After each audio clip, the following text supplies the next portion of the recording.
ونستغفره ونؤمن به ونتوكل عليه ونعوذ بالله من شرور أنفسنا ومن سيئات أعمالنا من يهده الله فلا مضل له ومن يضلله فلا هادي له ونشهد أن لا إله إلا الله وحده لا شريك له ونشهد أن سيدنا وسندنا ومولانا محمدا عبده ورسوله أرسله بالحق بشيرا ونذيرا وداعيا إلى الله بإذنه وسراجا منيرا أما بعد فأعوذ بالله من الشيطان الرجيم بسم الله الرحمن الرحيم يا أيها الذين آمنوا ادخلوا في السلم كافة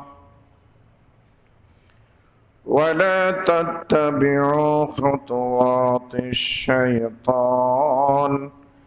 إنه لكم عدو مبين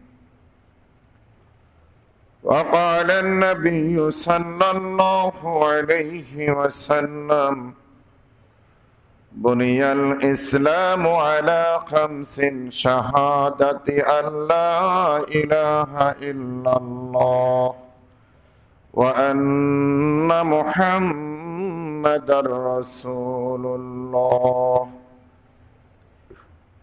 وإقام الصلاة وإيتاء الزكاة والحج وصوم رمضان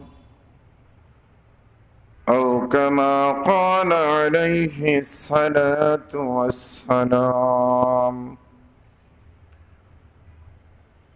إن الله وملائكته يصلون على النبي يا أيها الذين آمنوا صلوا عليه وسلموا تسليما اللهم صل على محمد وعلى آل محمد كما صليت على إبراهيم وعلى آل إبراهيم إنك حميد مجيد اللهم بارك على محمد وعلى آل محمد كما باركت على إبراهيم وعلى آل إبراهيم إنك حميد مجيد بلغ العلا بكماله كشف الدجى بجماله حسنت جميع خصاله صلوا عليه وآله আলহামদুলিল্লাহ মহান আল্লাহ পাকের দরবারে অসংখ্য গণিত শুকর যে মহান মালিক আমাদেরকে আদর করে, দয়া করে, মায়া করে আল্লাহ তাআলার মহান হুকুম জুমার নামাজ আদায়ের উদ্দেশ্যে আল্লাহ তাআলা আমাদেরকে তার ঘরে এসে বসার তৌফিক এনায়েত করেছেন। এটা মালিকের বিশাল বড় ফজল ও করম, বিশাল বড় নেয়ামত। এই নেয়ামতের শুকর আদায় করার লক্ষ্যে মোহাব্বতের সাথে কালিমাতুশ শুকর আদায় করে নিই আলহামদুলিল্লাহ। আমি সূরা বাকারা থেকে এক টুকরা আয়াত তেলাওয়াত করেছি। পাশাপাশি বিশ্বনবী মুহাম্মদুর রাসূলুল্লাহ সাল্লাল্লাহু আলাইহি ওয়াসাল্লামের অসংখ্য গণিত হাদিস থেকে একখানা হাদিস তেলাওয়াত করেছি।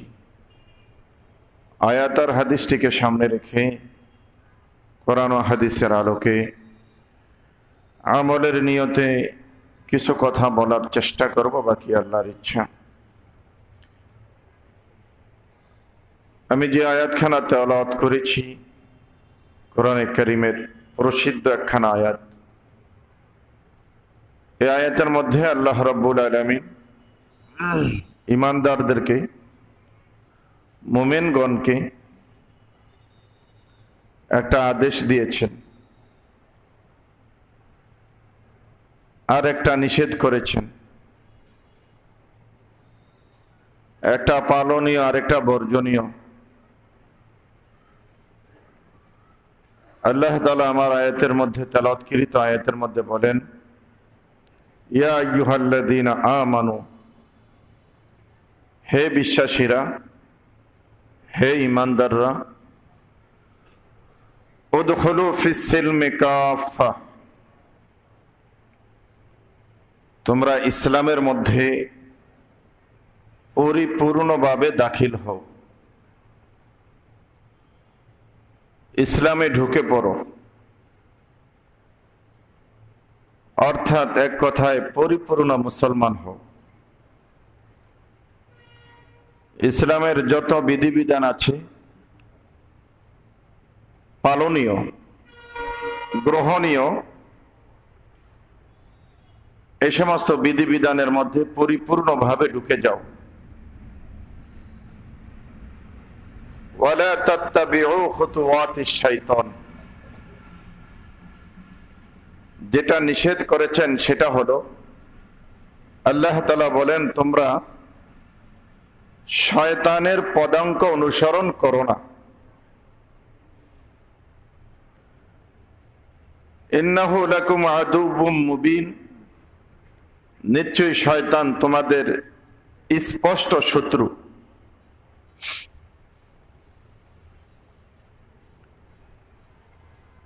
এক আদেশ হইল ইসলামের মধ্যে পরিপূর্ণ দাখিল হওয়া। নির্দেশ দিয়েছেন কে? আল্লাহ। এই প্রথম নির্দেশটার মধ্যে আমরা অনেকেই গাফিল। নামকে অস্তে মুসলমান আছে, কিন্তু ইসলাম মানতে আমরা রাজি না, ইসলামের ভিতরে ঢুকতে আমরা রাজি না। কিন্তু আল্লাহ তাআলা বলছেন, ইসলামের মধ্যে দাখিল হও তো পরিপূর্ণভাবে দাখিল হও। আমরা যারা কিছু লোক আছি ইসলাম মানতে চাই, মানিও, দেখা গেছে আমাদের মানাটা অসম্পূর্ণ। কিছু মানি তো কিছু মানি না। যেমন ইসলামের 1 নম্বর বিধান হলো, শ্রেষ্ঠ বিধান হলো নামাজ পড়া। বহু নামাজি আছে এমন 3 ওয়াক্ত পড়লে বাকি 2 ওয়াক্ত পড়ে না, 4 ওয়াক্ত পড়ে তো ফজরের নামাজ পড়ে না। কেউ আছে 5 বেলার 1 বেলাও পড়ে না, শুধু সপ্তাহে 1 দিন জুমার নামাজ পড়ে। কি বলেন? আল্লাহ তাআলা বলছে ইসলামের ভিতরে দাখিল হও তো পরিপূর্ণভাবে দাখিল হও। পরিপূর্ণ মাত্রায় ইসলামের ভিতরে দাখিল হওয়া লোক সংখ্যায় এত নগণ্য যে আঙ্গুলে হিসাব করে তাদেরকে বের করা যাবে, অথচ পৃথিবীতে দাবিদার লক্ষ কোটি কোটি মুসলমান। এই আদা ইসলামের ভিতরে ঢোকা আর আদা বাহিরে থাকা, কিছু ইসলাম মানা কিছু ইসলাম না মানা, এতে মুক্তির আশা করা যায় না। এই জন্য দাওয়াত রইল, ইসলাম মানব তো পরিপূর্ণভাবে মানব, অপরিপূর্ণ কোনো কাজই ভালো না। কাজ করতে হবে আপনাকে আমাকে পরিপূর্ণ মাত্রায়। মুসলমান তো পরিপূর্ণ মুসলমান। আর ইসলাম ভালো না লাগলে যেটা আপনার ভালো লাগে সেটা করেন। দুই নৌকায় পা দিয়ে মুক্তির ব্যবস্থা হবে না, ডুবে মরতে হবে। হয় ইসলামের গাড়িতে ওঠেন, ইসলাম ভালো না লাগলে অন্যটাই চলেন। কিন্তু কথা হইল, ইসলাম মানব তো পরিপূর্ণভাবে মানব। আমার এই প্রথম অংশ আলোচনার টার্গেট না। দ্বিতীয় বিষয়টা যেটা আল্লাহ রাব্বুল আলামিন নিষেধ করছেন, যে শয়তানের অনুসরণ করিও না। শয়তান কি জিনিস? শয়তান কাকে বলে? যার অনুসরণ আল্লাহ তাআলা করতে নিষেধ করছে। শুধু নিষেধই করে না, ঘোষণা দিয়েছে শয়তান তোমাদের স্পষ্ট কি বন্ধু। বন্ধু না শত্রু? শত্রু। এটা কিন্তু মারাত্মক শত্রু। আপনার শয়তান এমন শত্রু, এটাকে কোনোভাবে নিজের পক্ষে আনা যায় না।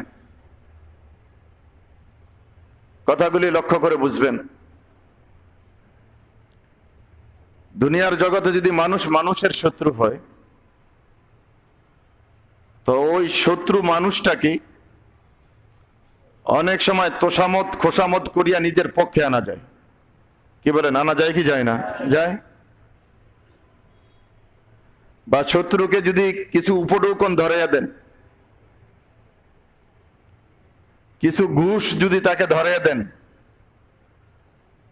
তখন ওই ঘুষের কারণে চক্ষু লজ্জায় আপনার আর সে কি করবে না? শত্রুতা করবে না, বিরোধিতা করবে না। মানুষ শত্রুকে কোনোভাবে তোষামত খোসামত করে তাকে রাজি আর খুশি করা যায়, কিন্তু শয়তান এমন শত্রু, ওটাকে ঘুষ দেওয়ার কোনো কায়দা নেই। কি বলেন, আছে নাকি? নাই। ওকে তোষামত খোসামত করার কোনো কায়দা নেই। ওকে তো ধরাই যায় না, ছোঁয়াই যায় না। কেমনে তোষামত খোসামত করবেন? তো শয়তান এমন একটা শত্রু, যেই শত্রুকে নিজের পক্ষে আনা যায় না কোনো সময়। ওর কাজই হইল শত্রুতা করা। এই জন্য আল্লাহ রাব্বুল আলামিন বলেছেন,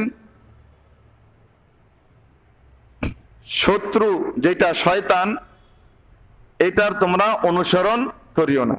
এখন কথা হইল, শয়তান কোন জিনিস? এক তো শয়তান ইবলিস। ইবলিসের কাজ হইল মানুষকে কি করা? ভালো কাজ করানো না মানুষকে দিয়ে খারাপ কাজ করানো? মানুষকে দিয়ে খারাপ কাজ করানোই হইল শয়তানের মিশন, শয়তানের কাজ। শয়তান কখনো মানুষকে ভালো কাজ করায় না। আর যদি কোনো সময় ভালো কাজ করায়ও, তারপরও তার পিছনে শয়তানি থাকে।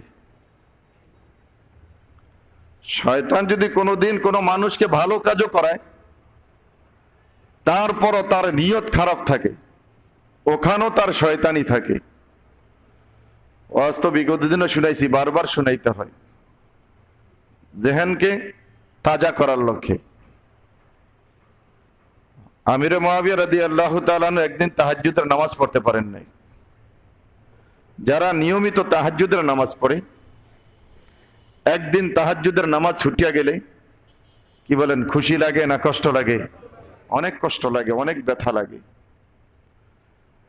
তো পরে সকালে উঠিয়া দেখে তাহাজ্জুদ পড়তে পারে নাই, তাহাজ্জুদের সময় নেই, কাজা হয়ে গেছে। অত্যন্ত ব্যথা পাইলেন, সারাটা দিন কানলেন। তাহাজ্জুদ ফরজ না নফল? কি বলেন, তাহাজ্জুদের নামাজ ফরজ না নফল? পরে কোন সময়? কোন রাত্রে? সন্ধ্যার পরে, শেষ রাত্রে, যখন দুনিয়ার সমস্ত মানুষ নিদ্রার কবলে আরামের ঘুমে শায়িত থাকে, তখন কিছু আল্লাহর আশিক বান্দারা ওই সময় উঠে কয়েক রাকাত নামাজ পড়ে আল্লাহ তাআলার সাথে, মালিকের সাথে প্রেম নিবেদন করে। তো তাহাজ্জুদের নামাজ শেষ রাত্রে পড়ে সারাদিন কাঁদলেন। মুআবিয়া রাদিয়াল্লাহু তাআলা আনহু রাত্রে এশা নামাজের পরে আগে বাগে শুয়ে পড়ছেন, যাতে আজকে তাহাজ্জুদের নামাজ কাজা না হয়। যেই কক্ষে হযরতে মুআবিয়া রাদিয়াল্লাহু তাআলা আনহু ঘুমানো ছিলেন, শেষ রাত্রে শয়তান ওই রুমে আসে হাজির হইয়া পা চাপতেছে, পা দাবাইতেছে, মাথা চাপতেছে, মানে তার সেবা করতেছে। মানে পা চাপলে, পা টিপলে, মাথাটা একটু বানিয়ে দিলে ঘুমটা আরো কি হবে, ভালো হবে। তার টার্গেট হলো কি করা? কি করা? ভালো কাজ যাতে না করতে পারে। এক পর্যায়ে উনি চিন্তা করলেন, আজকেও যদি তাহাজ্জুদ না পড়াই, কালকে তো তাহাজ্জুদ পড়তে দেই নাই, হাত পা টিপিয়া ঘুমান লইছি, আজকেও যদি তাহাজ্জুদ না পড়াই তাহলে সমস্যা। কি সমস্যা? তাহাজ্জুদ না পড়ার কারণে দিনের বেলা যে তার অন্তরে অনুশোচনা হইছে, ব্যথা পাইছে, সারা দিন কাঁদছে, এই কাদার উপর খুশি হয়ে আল্লাহ তাআলা কয়েক বছরের তাহাজ্জুদের সওয়াব তার আমলনামায় দান করছে।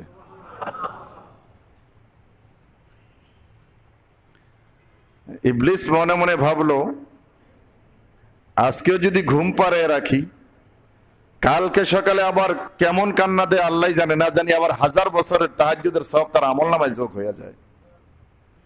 এই জন্য তাহাজ্জুদের সময় উঠিয়া শয়তান এসে বলতেছে, আমিরা মুআবিয়া উঠেন,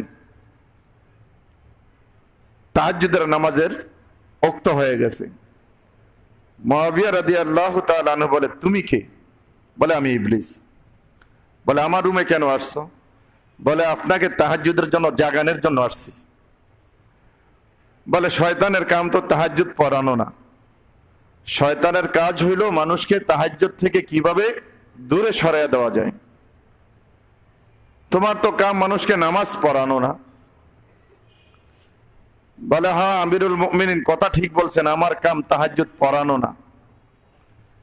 তবে গতকালকে আমি আপনাকে ঘুম পাড়াইছিলাম আরাম মতো, তাহাজ্জুদ পড়তে পারেন না। এক রাত্র তাহাজ্জুদ না পড়ার কারণে যেভাবে কাঁদছেন, আল্লাহ তাআলা খুশি হইয়া কয়েক বছরের তাহাজ্জুদের সওয়াব দিয়ে দিছে। আজকেও যদি তাহাজ্জুদ না পড়তে পারেন, আগামীকালকে আবার কোন কান্না কান্দেন আল্লাহই তো জানে। না জানি আল্লাহ তাআলা কয়েক হাজার বছরের তাহাজ্জুদের সওয়াব দিয়া দেয়। এই জন্য আমি চিন্তা করলাম যে সওয়াব পান তো একদিনের পান, 1000 বছরের দরকার নেই। দেখেন, নেক কাজের জন্য জাগাইছে, নিয়ত ভালো না খারাপ? খারাপ। যে না জানি আগামীকালকে তাহাজ্জুদ না পড়তে পারলে আগামীকালকে আবার কোন কান্না কান্দেন আল্লাহ তাআলার কাছে, না জানি আল্লাহ তাআলা 1000 বছরের তাহাজ্জুদের সওয়াব তার আমলনামায় দিয়ে দেয়। এই জন্য তাহাজ্জুদ কাজা হওয়ার দরকার নাই, একদিনেরটা পড়িয়া মুআবিয়া একদিনের তাহাজ্জুদের নামাজের সওয়াব হাসিল করুক। এটা ছিল শয়তানের টার্গেট, এটার নাম শয়তান। এখন কথা হলো, শয়তান কাকে বলে? শয়তানের কাজ হলো মানুষকে আল্লাহ তাআলার থেকে দূরে সরানো। শয়তানের কাজ হলো মানুষকে দিয়ে অন্যায় করানো। এই জন্য মুফাসসিরিনে কেরাম, মুহাদ্দিসিনে কেরাম বলেন, যেই কাজ মানুষকে আল্লাহর দ্বীন থেকে বাধা দেয় ওই কাজটার নামই শয়তান। কথা বোঝেন না আমার? যেই কাজে মানুষকে আল্লাহ তাআলার হুকুম মানা থেকে কি দেয়, বাধা দেয়, ওই কাজটার নাম শয়তান। ছেলে মসজিদে আসে, মা পছন্দ করে না এটা। কেন? মসজিদে গেলে সময় নষ্ট হয়, পড়ার ব্যাঘাত হয়, সামনে ফাইনাল পরীক্ষা, তাকে ভালো রেজাল্ট করতে হবে, গোল্ডেন A+ পাইতে হবে। ছেলেটা নামাজি, মা তাকে বাধা দেয়, নামাজ যদি পড়তে হয় তাহলে তুই ঘরে পড়, মসজিদে আসা যাওয়ায় তোর সময় নষ্ট হয়, তোর না সামনে পরীক্ষা। যেই মা সন্তানকে মসজিদে আসতে বাধা দেয়, আপনারা যদি এই মাকে মা বলেন, আমি মা বলতে রাজি না, এই মা আস্তে একটা শয়তান। যেই মা সন্তানকে আল্লাহর ঘর মসজিদে আসিয়া নামাজ পড়তে বাধা দেয়, এই মা কশ্চিন কালো মা হইতে পারেন, এটা শয়তান। আমি দেখছি এক মুরব্বী লোক, নিজের ছেলেও না, অন্যের ছেলে যুবক বয়সে দাঁড়িয়ে রাখছে। উনি হাজী সাহেব, হাজী সাহেব কোটিপতি, শিল্পপতি। এক ছেলেকে ডাক দিয়ে বলে দাঁড়িয়ে রাখছে, ধমক দিয়ে বলছে, বেটা তোর দাঁড়িয়ে রাখার বয়স হয়েছে রে। কি? আমি কি লোকটা বেয়াক্কুল নাকি? দাঁড়িয়ে রাখার বয়স না হইলে দাড়ি উঠলো কেমনে? আর কথা বোঝেন না আমার? এই ভদ্রলোক বলতেছে তোর দাঁড়িয়ে রাখার বয়স হয়েছে রে। আসলে উনি দাঁড়িয়ে রাখছে 60 বছর পরে। ওনার দৃষ্টিতে 21 বছরের যুবকের দাঁড়িয়ে রাখার কি হয় নাই, বয়স হয় নাই। ধমক দিয়ে বলতেছে তোর দাঁড়িয়ে রাখার বয়স হয়েছে। ও মা, কিছুদিন পরে আমার সামনের ঘটনা, যুবক দিয়ে ক্লিন শেভ হয়ে হাঁটতেছে। যেই লোকের এক ধমকে একটা যুবক আল্লাহর নবীর দাড়িকে শেভ করে ক্লিন শেভ হয়ে হাঁটতেছে, কসম খোদার উনি হাজী সাহেব না, আস্তে একটা শয়তান। যেই জিনিস মানুষকে আল্লাহ তাআলার দ্বীন থেকে সরাইয়া দেয়, আল্লাহর বিধান পালন করা থেকে সরাইয়া দেয়, ওইটার নামই শয়তান। তার কারণ শয়তানের কাজ হলো মানুষকে দ্বীন থেকে সরানো। শয়তান দুই প্রকার, মানুষ শয়তান, জিন শয়তান। আল্লাহ তাআলা এই জন্য বলেছে, সাবধান, শয়তান তোমাদের স্পষ্ট শত্রু, শয়তানের পদাঙ্ক অনুসরণ করিও না। যেই কাজে মানুষকে আল্লাহ তাআলার দ্বীন থেকে বাধা দেয়, এটার নামই শয়তান।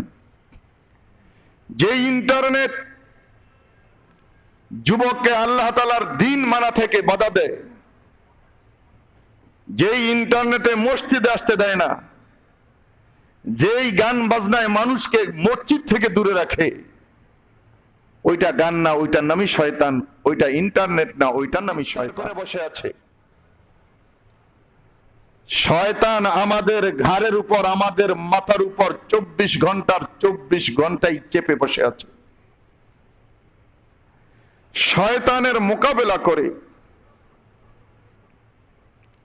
আপনাকে আল্লাহ তাআলার দ্বীনের উপর উঠতে হবে, ইসলামের উপর উঠতে হবে যদি মুক্তি পাইতে চান। বন্ধুরা আমার, শয়তানের হাজারো ফাঁদ আছে, যে ফাঁদগুলো বিস্তার করে বসে আছে, আমাকে আল্লাহ পর্যন্ত পৌঁছতে দেয় না, আল্লাহ তাআলার হুকুম মানতে দেয় না। আগেকার যুগে শয়তানকে মানুষ দেখতে পাইতেন। আমি সংক্ষেপে আপনাদের সামনে হায়াতুল হায়ওয়ানের একটা কিতাব, হায়াতুল হায়ওয়ান, এই কিতাবের একটা হাদিস শোনাবো। শয়তান কি করে? ঈসা আলাইহিস সালাতু ওয়াস সালামের সাথে শয়তানের সাক্ষাৎ। আগের যুগের মানুষেরা শয়তানকে দেখতে পাইত।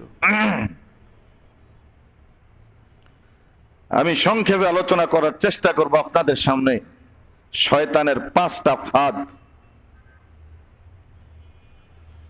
5টা বেড়া, 5টা জাল, যে জালগুলি আমাদের সমাজের মধ্যে বিস্তার করে রেখেছে শয়তান। ঈসা পয়গম্বর দেখতেছেন শয়তান, যে হাদিসটা আমি বর্ণনা করতেছি, হাদিসটার সনদ জয়ীফ, আমি আগেই বলে দিচ্ছি। চেষ্টা করি মিম্বরে বসে জাতিকে বিশুদ্ধ সহি কথা শুনানের। কিছু হাদিস আছে জয়ীফ, জয়ীফ অর্থ দুর্বল না, এটা হাদিসের একটা পরিভাষা, সনদের ভিতরে একটু গড়বড় আছে, কিন্তু হাদিসটার সনদ জয়ীফ হইল কথাগুলি একেবারে 100% সত্য। দেখবেন আপনার আমি আলোচনা করলে বাস্তবতার সাথে মিলে কিনা, যদি মিলে গ্রহণ করিয়েন, ফায়দা পাবেন, লাভ হবে। ঈসা পয়গম্বর দেখেন একদিন ইবলিস, শয়তান 5টা খচ্চরের উপর তার সামান নিয়ে যাইতেছে, 5টা খচ্চের উপর বিশাল বিশাল সামান, সামানের গাঠটি। ঈসা পয়গম্বর জিজ্ঞাসা করতেছে, ইবলিস এগুলি কি? কয় যে এগুলি আমার ব্যবসার মাল। কিসের মাল? ব্যবসার মাল। বলে কোথায় নিবা? বলে বাজারে নিব।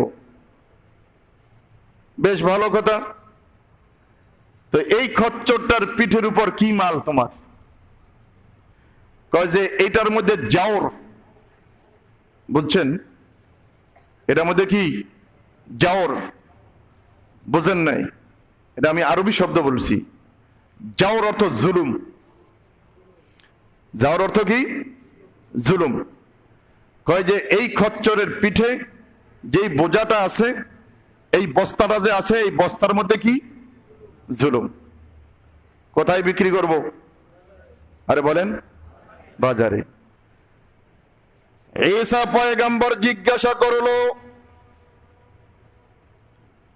এই খচ্চরের পিঠের উপর জুলুমের বোঝা, জুলুমের সামান তুমি বাজারে নিচ্ছ বিক্রি করতে, আমি একটু জানতে চাই এই জুলুমের ক্রেতা কারা, খরিদ্দার কারা, কাদের কাছে তুমি বাজারে জুলুম বিক্রি করো? শয়তান ডাক দিয়ে বলে, আমার জুলুমের এই সামান খরিদ করনেওয়ালা হইল রাজা বাদশারা। বুঝেন না কথা? জুলুম কারা খরিদ করে? বন্ধুরা আমার, আমি কথাটা হাদিসটা শুনেছি পাকিস্তানের বড় দায়ী মাওলানা তারিক জামিল সাহেবের মুখে। এশিয়া মহাদেশের মধ্যে সবচাইতে বড় আলেম মাওলানা তারিক জামিল, তবলিগের সাথীরা ভালো করে তাকে চিনে। উনি কোন আলতু পালতু কথা বলেন না। যার দাওয়াতে জুনায়েদ জামশিদ ইসলাম ধর্ম গ্রহণ করেছে, বিমান অ্যাক্সিডেন্টে যিনি শাহাদাত বরণ করেছিলেন, বন্ধুরা আমার, যার দাওয়াতে হাজারো মুসলিম মুসলমান হয়েছে, তার মুখের কথা। উনি হায়াতুল হায়ান নামক কিতাবের রেফারেন্স দিয়ে হাদিসটা উল্লেখ করেছে। ইবলিস বলে, আমি এই জুলুম বিক্রি করি রাজা বাদশাদের কাছে। আসলে আবহমান কাল ইতিহাস খুঁজলে পাওয়া যায় পৃথিবীর অধিকাংশ রাজা বাদশারাই জালিম ছিল। কি মুসলমান কি অমুসলমান, অধিকাংশ রাজা বাদশারাই জালিম ছিল। ক্ষমতার নেশায়, ক্ষমতাকে কুক্ষিগত করার লক্ষ্যে, ক্ষমতাকে আজীবন নিজের জন্য করার লক্ষ্যে বন্ধু যাচ্ছে তাই করেছে। আজও চলছে সারা পৃথিবীতে জুলুম। মুসলমান বলেন অমুসলমান বলেন, অধিকাংশ রাজা বাদশারাই পৃথিবীর ভিতরে জালিম ছিল, জালিম ছিল। কি মুসলমান কি অমুসলিম, সারা পৃথিবীতে হাতে গোনা কয়েকটা ইনসাফগার বাদশা ছিল, নচেত শতকরা 90% বাদশাই কিন্তু জালিম। ইবলিস বলে আমার এই জুলুমের সামান খরিদ করে দেশের বাদশারা, তাদের কাছে আমি জুলুম বিক্রি করি। এবার হযরতে ঈসা আলাইহিস সালাতু ওয়াস সালাম ডাক দিয়ে বলে, ইবলিস, দ্বিতীয় খচ্চরের পিঠে কি? এক একটা বিষয় নিয়ে আলোচনা করলে অনেক লম্বা চূড়া সময়ের দরকার। বন্ধুরা আমার, অধিকাংশ রাজা বাদশারা জালিম, কিন্তু আমরাও ফাঁকে ফাঁকে সময় পাইলে, সুযোগ পাইলে আমরাও জুলুম করি। কি করি না? জুলুম মারাত্মক অপরাধ। মনে রাখবেন, জুলুমের বিচার কাল কিয়ামতেই হবে না। জুলুমের বিচার আল্লাহ তাআলা দুনিয়ার জমিনেই করে থাকেন। ইতিহাস সাক্ষী, যারা পৃথিবীতে জুলুম করেছে, একটা জালিমও আল্লাহ তাআলার গ্রাস থেকে রক্ষা পায় নাই। ফেরাউনের মতো বড় জালিমকে আল্লাহ তাআলা লোহিত সাগরে চুবাইয়া ডুবাইয়া মারছে। নমরুদের মতো বড় জালিমকে আল্লাহ তাআলা ল্যাংড়া মশা দিয়ে ধ্বংস করেছে। জালিমের রক্ষা নাই, আজ হোক কাল হোক। আমরা অনেক সময় দেখি জালিম খুব দর্প করে, বীরত্বের সাথে সমাজে দেশে চলাফেরা করে। আল্লাহ রাব্বুল আলামিন তার জুলুমের মাত্রাকে বাড়তে দেন, আল্লাহ রাব্বুল আলামিন তাকে একটু ছাড় দেন, কিন্তু ছেড়ে দেন না। আল্লাহর একটা নিয়ম হলো, আল্লাহর একটা সুন্নত হলো, মানুষকে ছাড় দেন, কিন্তু আল্লাহ তাআলা ছেড়ে দেন না। একদিন না একদিন ধরবেই। জুলুম কবিরা গুনাহ, কোনোভাবেই যাতে মানুষের উপর জুলুম না হয় লক্ষ্য রাখবেন। মানুষ আজকে প্রতিবেশীর সাথে জুলুম করে। ও বন্ধু, সমাজের মধ্যে বহু মানুষ আছে জুলুম করে। জুলুম করে কে? ও বন্ধু, যার ক্ষমতা আছে, ক্ষমতাওয়ালায়, যার ক্ষমতা নাই, দুর্বলদের উপরই জুলুম করে। আপনার ক্ষমতার বাহাদুরি আছে তাই বলে যাদের হাতে ক্ষমতা নাই, যাদের কাছে ক্ষমতা নাই, তাদের উপর জুলুম করবেন না। জুলুম মহাপাপ। বতরস আজাহে মজলুমকে হাঙ্গাম দোয়া করে দেন, এজাবত আজ দরে হক বাহার ইস্তিকবালে মি আয়াত। কবি বলেন, আর হাদিসের মধ্যে আছে, মজলুমের বদদোয়া থেকে বাঁচো, মজলুমের বদদোয়া থেকে বাঁচো। মজলুমের বদদোয়া তুমি গ্রহণ করিও না। তুমি যদি কারো উপর জুলুম করো, সেই মজলুম, এই মজলুম যদি আল্লাহ তাআলার কাছে হাত তোলে, পরিষ্কার হাদিসের মধ্যে আছে, মজলুমের হাতের মধ্যে আর আল্লাহ তাআলার মধ্যে কোনো পর্দা থাকে না। মজলুমের দোয়া আল্লাহ রাব্বুল আলামিন সাথে সাথে কবুল করে নেয়। এজন্য জুলুম, বেশিরভাগ জুলুম খরিদ করে রাজা বাদশারা। ইতিহাস পর্যবেক্ষণ করলে এটাই দেখা যায়, পৃথিবীর অধিকাংশ শাসকই জালেম ছিল বন্ধু। ন্যায় বিচারক, ন্যায় পরায়ণ বাদশার সংখ্যা পৃথিবীতে কম ছিল। তাহলে জুলুমের ফাঁদ কিন্তু শয়তান বিস্তার করিয়া রাখছে সমাজে। ও বন্ধু, জুলুমের ফাঁদে আমরা অনেক সময় আটকা পড়ে যাই। এজন্য জুলুম থেকে বাঁচতে হবে। ওয়ালা তাত্তাবিউ খুতুওয়াতিশ শয়তান, মানুষকে দিয়ে শয়তান জুলুম করায়, অন্যায় করায়, অবিচার করায়। এই জুলুম থেকে বাঁচতে হবে। সংক্ষেপে পাঁচটা আমাকে বলতে হবে। এবার ঈসা পয়গম্বর ইবলিসকে জিজ্ঞাসা করলো, ভাই ইবলিস, দ্বিতীয় খচ্চরটার উপর যেই বোঝাটা দেখা যায়, যে বস্তাটা দেখা যায়, এই বস্তার মধ্যে কি? বলে এই বস্তার মধ্যে হইল অহংকারের সামান। কি? এটার ভিতরে তাকাব্বর, তাকাব্বর, অহংকার। বলে অহংকারের ক্রেতা কারা, খরিদ্দার কারা, কাদের কাছে তুমি অহংকার বিক্রয় করো? ইবলিস ডাক দিয়ে বলে, আমি অহংকার বিক্রয় করি বড় লোকদের কাছে। কাদের কাছে? যারা জমিদার, যারা বড় লোক, যারা শিল্পপতি, তাদের কাছে আমি অহংকার বিক্রি করি। বড় লোকেরা আমার এই অহংকারের খরিদ্দার। কি বলেন আপনারা? কথা বাস্তব না অবাস্তব? ও বন্ধু, ফকির নির্ফলা ছিল, এখন কুটিপুতি হইছে, এখন আর কিচ্ছু দেখে না চোখে। কি আছে না নাই বলেন? বড় লোকেরা অহংকার খরিদ করে। আপনারা সকলে জানেন, কোন জুমায় জানি বলেছি, পাপ ওইটা কি বলে যেটা ব্যক্তি সমাজ রাষ্ট্রের ক্ষতি করে, ওটার নামই পাপ। যেই জিনিসে মানুষের নিজের ক্ষতি হয়, সমাজের ক্ষতি হয়, রাষ্ট্রের ক্ষতি হয়, সেটার নামই অন্যায়, সেটার নামই পাপ। অহংকার পাপ, এমন পাপ প্রবাদ বাক্য হয়ে গেছে। অহংকার কিসের মূল? অহংকার কন্যা পতনের, এটা প্রবাদ বাক্য হয়ে গেছে না? অহংকার পতনের মূল। কত অহংকারী দেখছি পৃথিবীতে, এমন পতন হওয়া হয়েছে যে পতন কল্পনা করা যায় না। কারণ পৃথিবীতে শ্রেষ্ঠ ধনী ছিল তৎকালীন যুগে কারুন, যার গুদামের চাবি বহন করতে, যার গুদামের চাবি বহন করতে একদল ওটের প্রয়োজন হইত। কেমন সম্পদশালী ছিল! মুসার সাথে অহংকার করছে। অহংকারের ফলাফল কি হইছে? আল্লাহ রাব্বুল আলামিন সমুদয় ধন সম্পদ সহকারে কারুনকে মাটির নিচে কি করছে? ডাবিয়ে দিছে। ইতিহাস তো জানা আছে আপনাদের। আরেকটা কথা বলি, হাদিসের মধ্যে আছে, কারুন অহংকার করার কারণে প্রতিদিন, যেদিন আল্লাহ রাব্বুল আলামিন তাকে জমিনে ধসাই দিয়েছিলেন, সেদিন থেকে নিয়ে আজ পর্যন্ত সে মাটির নিচে ধসতেই আছে। একটা মানুষের উচ্চতা কত ফিট? হাত কত হাত?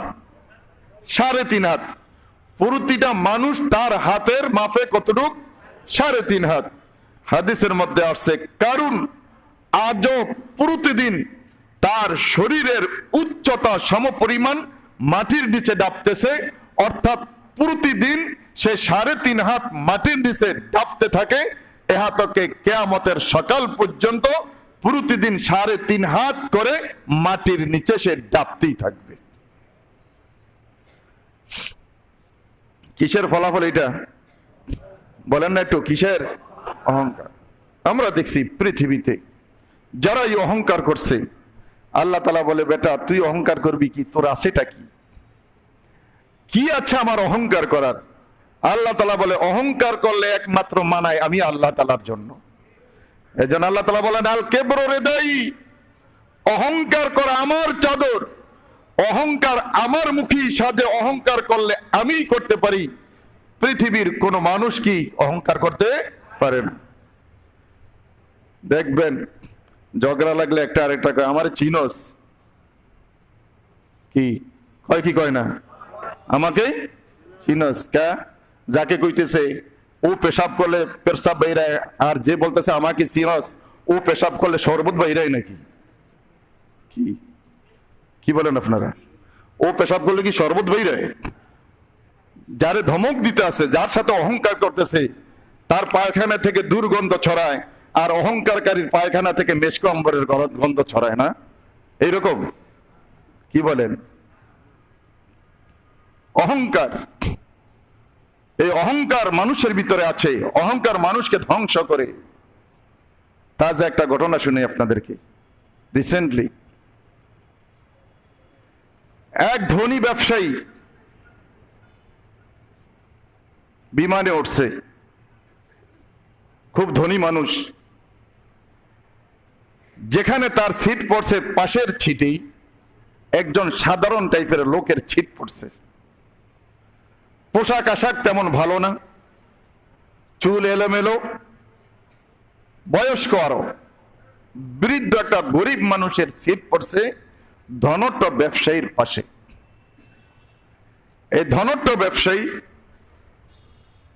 এই গরিব বেচারার পাশে, জীর্ণ শীর্ণ পোশাক পরিহিত বেচারার পাশে বসে দীর্ঘ পথ অতিক্রম করে তার গন্তব্যস্থানে যাবে, এটা সে মানতে পারতেছে না। বিমান ক্রুকে ডাকছে, বলতেছে এই লোকের পাশে আমি বসতে পারবো না, দেখো অন্য কোনোখানে আমার জন্য একটা সিট পাও কিনা। বিমান ক্রুরা সাধারণত যাত্রীদের সাথে খারাপ আচরণ করতে চায় না। ঠিক আছে স্যার, দেখতেছি। গোটা বিমান খুঁজিয়ে আসিয়া বলে, স্যার সরি, মাফ করবেন, কোনো সিট খালি নেই। বলে বিজনেস ক্লাসে দেখো, ওখানে কোনো সিট খালি থাকতে পারে।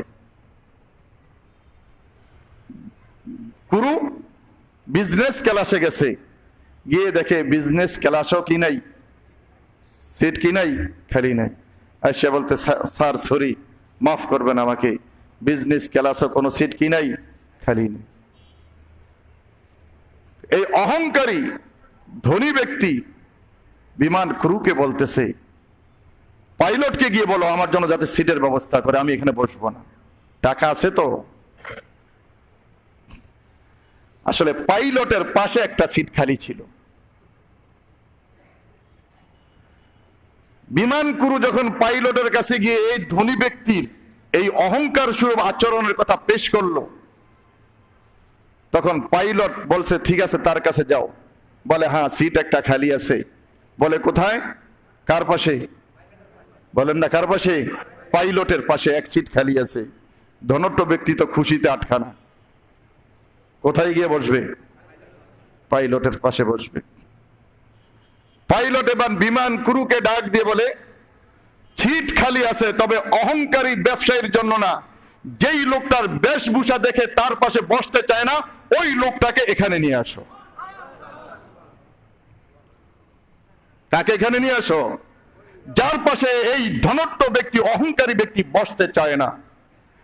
তার তো অভিযোগ এই লোকের পাশে বসবে না। শুধু তার অভিযোগ কি, এই গরিব লোকটার কাছে বসবে না, জীর্ণ শীর্ণ পোশাক পরা অবস্থায় বসে আছে, এই লোকের কাছে বসবে না, অন্য সিট চায়। তো ঠিক আছে, ওই লোকটাকে আমার পাশে বসাও, আর সে সেখানেই থাকুক। ওর তো অভিযোগ শুধু ওর পাশে বসবে না, ওকে সরাই দিলেই তো তার সমস্যার সমাধান হয়ে যায়। ও ভাই, ইজ্জত দেওয়ার মালিক কে? আল্লাহ। যাকে ঘৃণা করেছিল, যার সাথে অহংকার করেছিল, ওই লোকটাকে আল্লাহ রাব্বুল আলামিন বিমানের মধ্যে এত বিশাল মর্যাদা দান করেছে, ওই লোকটাকে আল্লাহ তাআলা পাইলটের পাশে সিটে বসার সুযোগ করে দিয়েছে। তখন ধনী লোকটা এত বিশাল লজ্জিত হয়েছে যে কি করলাম, চেষ্টা করলাম এই লোকটার পাশ থেকে ছুটিয়ে অন্যখানে বসার জন্য, আমাকে তো এখানেই বসে থাকতে হইল, কিন্তু যাকে নিয়ে অহংকার করলাম, যাকে তুচ্ছ তাচ্ছিল্য করলাম, তাকে আল্লাহ রাব্বুল আলামিন কোথায় উঠেছেন। এই জন্য যাকে আল্লাহ তাআলা উপরে উঠান, সারা পৃথিবীর মানুষ চেষ্টা করেও তাকে নিচে নামাইতে পারবে না। বন্ধুরা, আমি আপনাদেরকে বুঝাইতেছিলাম, অহংকার অহংকার একমাত্র আল্লাহ তাআলা যাদের অহংকার করলে আল্লাহ তাআলাই করতে পারে। এই জন্য কয় যে অহংকার কারা খরিদ করবে? কয় যে যারা ধনী লোক, বড় লোক, এরা অহংকার খরিদকারী। এবার ঈসা পয়গম্বর ইবলিসকে ডাক দিয়ে বলে, 3 নম্বর খচ্চরের পিঠে তোমার কি সামান? বন্ধুরা আমার, এবার ডাক দিয়ে বলে, এইটার মধ্যে হইল হিংসার সামান। হিংসা কি? হিংসা। হিংসা করা ভালো না? আল্লাহ তাআলা নিষেধ করছে। এটার মধ্যে হিংসা। ঈসা পয়গম্বর ডাক দিয়ে বলে, হিংসার খরিদ্দার কারা? ঈসা পয়গম্বর ডাক দিয়ে বলে, হিংসার খরিদ্দার হলো আপনার মতো মৌলবীরা। আমি হিংসা বিক্রি করি আলেমদের কাছে, আলেমদের ভিতরে একটু হিংসা বেশি থাকে, এক আলেম আরেক আলেমকে দেখতে পারে না, এই ওয়াজটা আমার বিরুদ্ধে আসে। কি এখানে কথা অধিকাংশ ক্ষেত্রে এমনই হয়। হিংসা আমি এটা বিক্রি করি, এটার খরিদ্দার হলো ওলামায়ে কেরাম, আলেমরা। বন্ধুরা আমার, হিংসা কি জিনিস? হিংসা কি জিনিস? হিংসা হইল অপরের ভালো দেখে তা ধ্বংস হয়ে যাওয়ার কামনা করার নাম হিংসা। অপরের ভালো সে সহ্য করতে পারে না। আলেমরা বাদে এই বদ অভ্যাস, এই বদ গুণ সাধারণ মানুষের ভিতরে আছে না নাই বলেন? আমাদের ভিতরে হিংসা আছে না নাই? আছে। হিংসা জঘন্য অপরাধ। আচ্ছা, এখানে একটা কথা বলি আমি। যাকে নিয়ে আপনি হিংসা করলেন, যেই কারণে আপনি হিংসা করলেন, মনে করেন আপনি গরিব, সে বড়, বড় লোক, ধনী। আচ্ছা, আপনার ধন কি আল্লাহ তাআলা কারিয়ে নিয়ে ওই লোকটাকে দিছে? কি আমার সম্পদ কারিয়ে নিয়ে? আর ওই লোক কি আমার সম্পদ কেড়ে নিয়ে বড় লোক হইছে? না, তাকে বড় বানাইছে কে? আল্লাহ। তো আল্লাহ তাকে বড় বানাইছে, তো আপনি তো তার এই বড় হওয়াটাকে হিংসা করেন। আপনি আসলে যার বিরুদ্ধে হিংসা করতেছেন তার বিরুদ্ধে না, আপনার হিসাবটা মিলাইলে দেখা যায় হিংসা করতেছেন আপনি আল্লাহ তাআলার বিরুদ্ধে। তার কারণ যেই কারণে আপনি তাকে হিংসা করতেছেন, ওই কারণ দিয়েছেন কে? তাকে আল্লাহ দিয়েছেন। সুতরাং আপনি তো প্রকারান্তরে আপনি তো আল্লাহ তাআলার সাথে হিংসা করতেছেন। আর আপনার সম্পদ নিয়ে, আপনার ইজ্জত নিয়ে তো সে ইজ্জতওয়ালা হয় নাই, আপনার সম্পদ নিয়ে তো সে সম্পদওয়ালা হয় নাই, আপনার মর্যাদা নিয়ে তো সে মর্যাদাওয়ালা হয় নাই। আল্লাহ রাব্বুল আলামিন তাকে দিয়েছে, সে অর্জন করেছে। সুতরাং তার সাথে আমি কেন হিংসা করতে যাব? হিংসার পরিণাম খারাপ হয়। কি হয়? হিংসার পরিণাম খারাপ হয়। এক লোক, কিতাবের মধ্যে আসছে, এক লোক খিজির আলাইহিস সালামের সাথে সাক্ষাৎ। ওর প্রতিবেশী ছিল একটা লোক, ওর সাথে তার হিংসা ছিল। ওর কিছু দেখলে, ওর ভালো দেখলেই সে জ্বলিয়া পুড়িয়া মরে। হিংসুকের শান্তি নাই কিন্তু পৃথিবীতে। হিংসুক সদা সর্বদা হিংসার আগুনে কি থাকে? জ্বলতে থাকে। হায় অমুকের এত কিছু হয়ে গেল, আমার কিছু হইল না। সব সময় তার ভিতরে জ্বলন। এইটাই তার নগদ শাস্তি। হিংসা ছেড়ে দাও, আল্লাহ দিয়েছে তাকে, তুমি অপরেরটা নিয়ে কেন হিংসা করবে? তো এক লোক খিজিরের সাথে সাক্ষাৎ, বলে হুজুর, আমার প্রতিবেশী, ওকে আমি বরদাস্ত করতে পারি না, ও দিয়ে আমার থেকে ভালো চলে। বলে তোর সমস্যাটা কি? কোন আইডিয়া আমি মানতে পারি না, আপনি একটু দোয়া করেন, ওর একটা হইলে যাতে আমার দুইটা হয়। বোঝেন না কথা? ওর যদি একটা হয়, আমাকে যাতে আল্লাহ তাআলা কয়টা দেয়? দুইটা দেয়। কথা বোঝেন নাই? তাহলে আমি তার উপরে থাকবো, তার সাথে আর আমার কি থাকবে না? হিংসা থাকবে না। আল্লাহ তাআলার কাছে দোয়া করেন একটু। খিজিরকে বলতেছে, খিজির আলাইহিস সালাম, কেউ কেউ বলেন নবী, ওলি, প্রসিদ্ধ কথা, তিনি ওলি। আল্লাহর কাছে যেই দোয়াই করেন সেই দোয়াই আল্লাহ তাআলা কি করেন? কবুল করেন। তো খিজির আলাইহিস সালাম ডাক দিয়ে বলতেছে, ভাই তুই এটা চাইছ না, তোর প্রতিবেশীর একটা হইলে তোর দুইটা হইব, এটা চাইছ না, তুই বিপদে পড়বি। বলে বিপদ কি? ওর একটা হইলে, ওর একটা বাড়ি হইলে আমার দুইটা হইব, ওর গাড়ি একটা হইলে আমার কয়টা হইব? দুইটা হইব। সব বেশি ভালো না কিন্তু, মনে রাখবেন, সব বেশি ভালো না। কয় না হুজুর একটু দোয়া করেন। দেহিস্ত্রে তুই বিপদে পড়বি। কয় না হুজুর আপনি একটু দোয়া করিয়া দেন না আমার জন্য, ওর একটা হইলে যাতে আমার কয়টা হয়? দুইটা হয়। ওরা আমি বরদাস্তই করতে পারি না। ও এক দোয়া করিয়া দিছে। এখন ও এক বাড়ির মালিক হয়েছে, কিছুদিন পরে এই লোক কয় বাড়ির মালিক হয়ে গেছে? ওর গাড়ি একটা হইছে, তখন তো ঘোড়া ছিল, ওর ঘোড়া একটা হইছে, এর কটা হইছে? দুইটা হইছে। ওই লোক কিছুদিন পরে বিয়ে করছে একটা, এই বিয়ে করছে কয়টা? দুইটা। ডাবল হইতে হবে তো। কিছুদিন যাইতে যাইতে হঠাৎ করে ওই লোকের এক চোখ নষ্ট হয়ে গেছে। কার?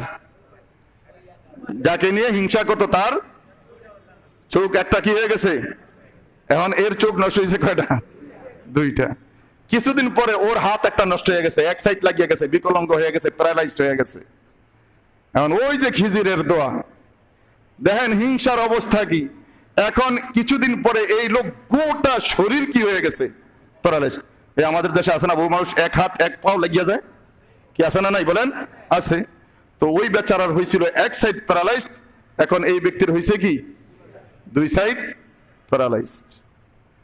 এখন বহুত কাকুতে মিনতি করে লোক খোঁজ করিয়া খিজিরের বাইর করছে। কারে বাইর করছে? খিজিরকে তার বাড়িতে আনছে, আনিয়া বলতেছে, হুজুর মাপ চাই, হিংসার জীবনে করতাম না, হিংসার জীবনে করতাম না। ওর একটা হইলে আমি কটা চাইছিলাম? দুইটা চাইছিলাম। এখন তো আমার অবস্থা খারাপ, অন্ধ হইছি, গোটা শরীর প্যারালাইজড হয়ে গেছে, একটু আল্লাহ তাআলার কাছে দোয়া করেন যাতে আল্লাহ তাআলা আমার অবস্থা ভালো করে দেন, আমি জীবনে আর কোনো মানুষের সাথে কি করব না, হিংসা করব না। খিজির আলাইহিস সালাম বলে যা হওয়ার তা কি হয়ে গেছে, এখন আর দোয়ায় কি হইতো না, কাজ হইতো না।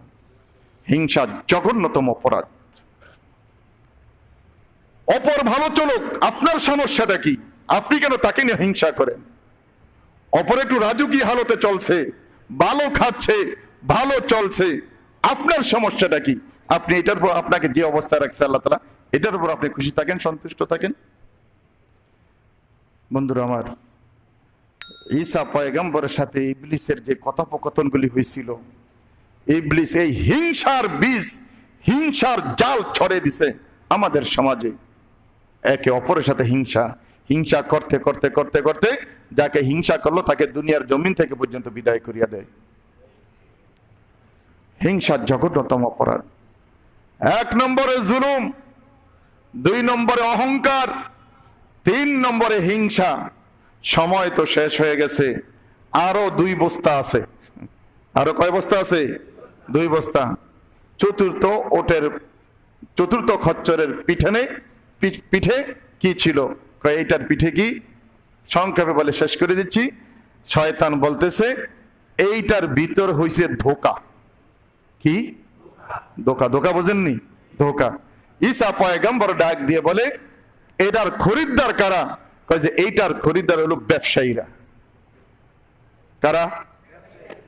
আপনি আজও আমাদের সমাজে দেখবেন 100% সৎ ব্যবসায়ী, শতকরা 10টা পাওয়া মুশকিল। 90% ব্যবসায়ী ধোঁকাবাজ, প্রতারণা করে। 2 নম্বর মাল 1 নম্বর মালকে ব্যবসায়ীরা খেপেন না। এইটাই বাস্তব, যেটা আমাদের সমাজে। 5ম খচ্চরের উপর জিজ্ঞাসা করছেন এটার উপর কি? কয় যে এইটার ভিতরে হইছে ছলনা। কি এটা?